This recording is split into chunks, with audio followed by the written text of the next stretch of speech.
Howdy, my name's Ashton. This is my interviewee today. He wants to remain anonymous, so that's why he's wearing the mask. So we choose to do prompt one. So for the first question, which piece of mass media, film, TV show, song, musician, video game, book, etc., has had the biggest influence on your perception of class? I would say YouTube has affected my perception of class by trying to show that getting an education through college is not the only way that you can make a comfortable living. You can also become an influencer, and basically, if you can get enough people to essentially waste time watching your content, then you can make a good living for yourself.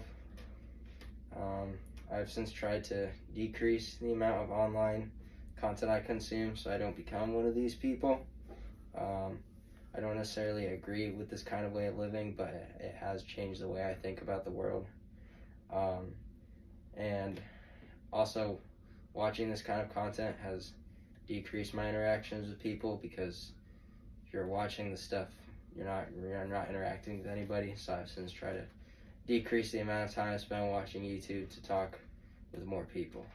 So, like, since you decreased the amount of like mass media you've been consuming, do you feel like your interactions with people have been better? Like, do you feel like your life has improved in some sort of way? I think I'm more happy overall, just having that human interaction because it's kind of almost a natural thing we have. We have a tendency to want to interact with people face to face versus through a screen. Yeah. So we talked to class the other day about how on average, like a lot of kids consume about like 16 to 15 hours of mass media per day. Like, how do you feel about that? Do you think like since mass media has such a big effect on people, like it changes the way we live so much, and like it changes like the way we interact with each other? Because music is a form of mass media. Every time me personally, I get in the car, I'm putting on music. I can't go in the car without putting on music. And that's a form of mass media. Do you think that's like mass media is like too influential? Like it's like too much of a burden on us that we have to have it nearby at all times? I think some mass media is good. Like music, that's been around for like a long time. People always listen to it. It's just kind of evolved like through different genres. So I think that kind of mass media is okay. But any kind of mass media that kind of decreases your outside interaction with people, I think that's really bad. So like 15, 16 hours of screen time, that's not really good. Me personally, mine is much lower than that. I'm still trying to get it down to only 1 hour a day. Alright, that was the next question. Which piece of mass media, film, TV show, song, etc., has had the biggest influence on your perception of race? I would say National Geographic because their content has made me blind in terms of race because I've realized that we are all just one race, which is the human race. Yeah. So, like, do you think it's a problem that we really don't regard others as really humans? Like, we stereotype black people, Asian people, Japanese people to, like, just certain stereotypes that we've been kind of, like, engraved in our head. Like, why do you think we as humans just do this instead of just looking at each other as humans, which we all are? Do you think that's due to mass media, or what do you think, I would say it is due to mass media. However, also not because like even for example, when slavery was a thing in America, there wasn't really any mass media. It was just like, oh, the Europeans saw the Africans as different just because of their skin color.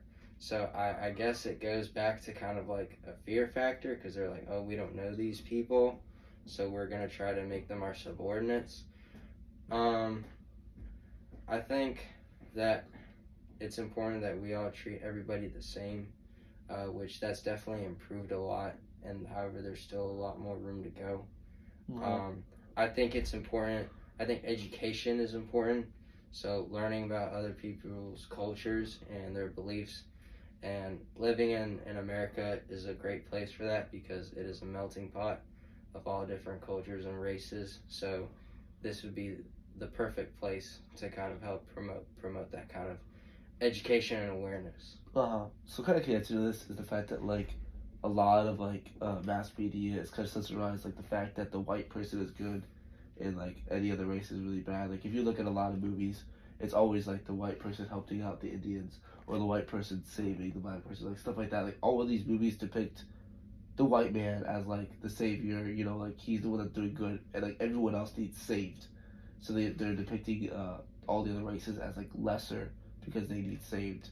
Do you think that's a problem that like even like kids shows sometimes do this, and like movies made for teenagers, like they depict the white man as like the savior and almost like the master race? Do you think that's like detrimental to like kids' views of like other races and stuff like that?